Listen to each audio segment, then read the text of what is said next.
kita sapa dulu pemirsa telah hadir di sini, yaitu Ibu PJ Wali Kota Pangkal Pinang, Ibu Lucia, Dr. Anda Lucia Eneke Tabaluyan MPD.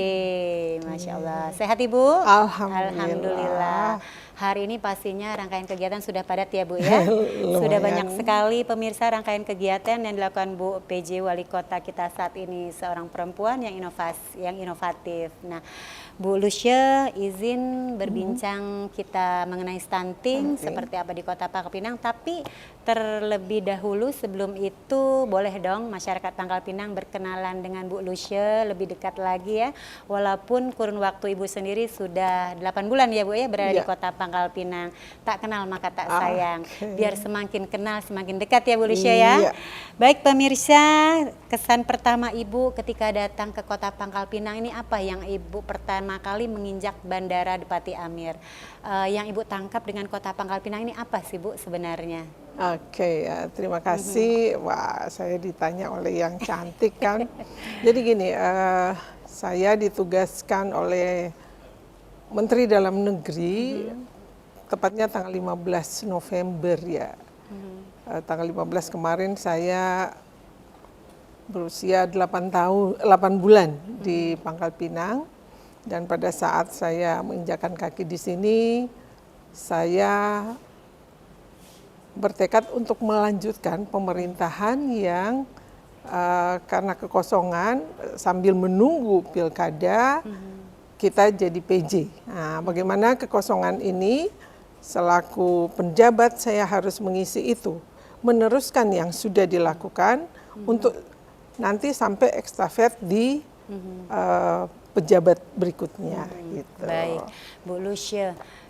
Kan seorang perempuan nih Bu ya, biasanya menginjak tanah negeri orang lain atau provinsi baru gitu, pasti ada rasa kekhawatiran nih. Nah, karena apalagi kita perempuan nih Bu. Nah, Bu Lucia sendiri apa nih rasanya ketika pertama kali menginjak di Kota Pangkal Pinang? Oke, pertama kali saya ke sini, saya tahu bahwa saya tidak sendiri, bahwa teman-teman saya di Pangkal Pinang di seluruh Indonesia, saya punya teman di seluruh Indonesia karena pendidikan saya itu direkrut dari seluruh Indonesia, jadi saya agak kurang kekhawatirannya kecil.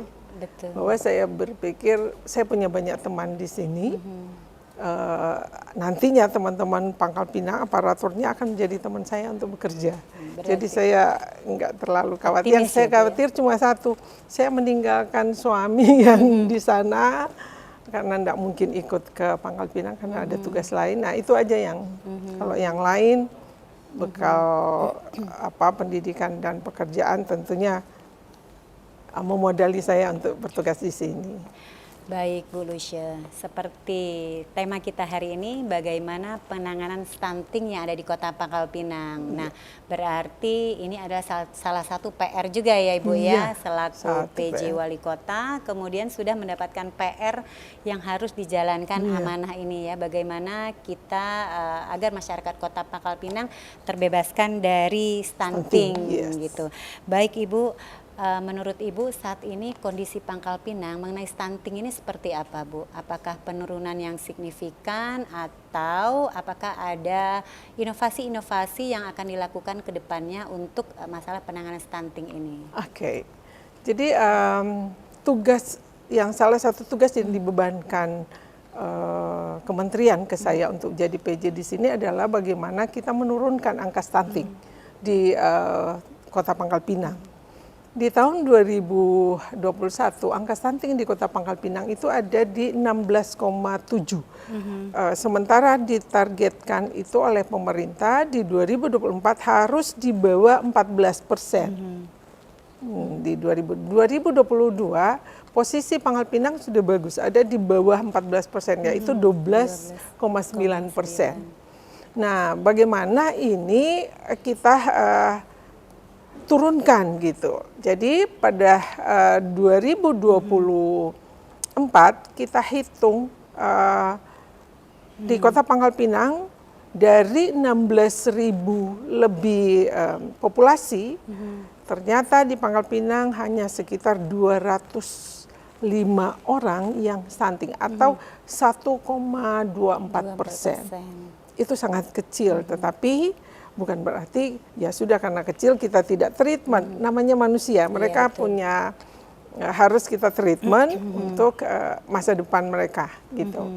Jadi itu. Luar biasa PR-nya Bu ya, harus benar-benar memperhatikan lebih detail lagi. Baik Bu Lucia, kemudian biasanya kan untuk stunting ini kan ada bantuan-bantuan DID ya Bu ya namanya. Nah, apa nih rasanya Ibu setelah memberikan penyaluran bantuan ini kepada memang yang membutuhkan dalam untuk mengatasi permasalahan stunting ini Bu? Ya, jadi baik ada anggaran dari APBD, anggaran dari pusat, anggaran dari CSR itu yang kita kelola untuk penanganan stunting. Sehingga kita lihat dari tahun ke tahun itu menurun. Berarti pola yang sudah diterapkan oleh Pemda itu tepat. Karena kita memberikan makanan tambahan, kemudian berupa telur, susu, biskuit ya kita berikan untuk anak-anak yang stunting itu bisa keluar dari stunting. Berarti selama ini yang kita treatment itu tepat, sehingga langkah ini akan terus dilakukan supaya kita berharap di Kota Pangkal Pinang nol stuntingnya ya. Kita berharap karena ada di beberapa kelurahan yang nol, sama di salah satu kecamatan hanya 2 stunting. Itu berarti masyarakat sudah paham bagaimana mentreatment supaya anaknya tidak stunting. Masya Allah, keren ya. Pangkal Pinang beberapa kecamatan itu memang nol stunting ya Ibu? Kelurahan. Kelurahan karena salah satu kecamatan hanya 2 orang saja yang terkena stunting. Luar biasa inovasi yang dilakukan Kota Pangkal Pinang. Baik, kemudian kita berbicara dengan kebijakan-kebijakan nih Bu Lucia ya. Karena kan kebijakan ini juga akan menentukan dalam proses untuk penanganan stunting ini. Nah, kebijakan-kebijakan itu sendiri apa saja yang sudah dilakukan pemerintahan Kota Pangkal Pinang yang sehingga saat ini Bu Lucia sendiri harus melanjutkan dengan kebijakan-kebijakan yang harus dijalani. Gitu. Ya, jadi kebijakan untuk stunting sudah berbagai aturan yang dikeluarkan ya. Nah, yang kita laksanakan adalah antara lain selain menangani anak-anak stunting itu dengan memberikan makanan tambahan, makanan bergizi, susu, telur, kita juga mempersiapkan calon pengantin untuk diedukasi bagaimana nantinya kalau dia menikah jangan sampai dia kurang darah. Diedukasi dan diberikan pil tambah darah.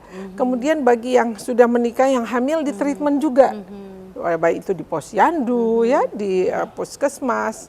Nah, di treatment juga supaya pada saat dia melahirkan, anak yang dia lahirkan itu tidak stunting. Jadi rangkaian untuk mencegah stunting itu sudah panjang, mulai dari calon pengantin, ibu hamil, ibu menyusui sampai anak-anak balita. Itu yang satu rangkaian.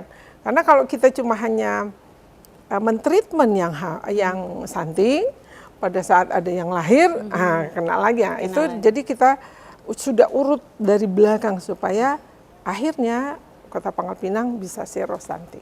Amin. Baik pemirsa, kita akan lanjut lagi, kita break setelah yang satu ini.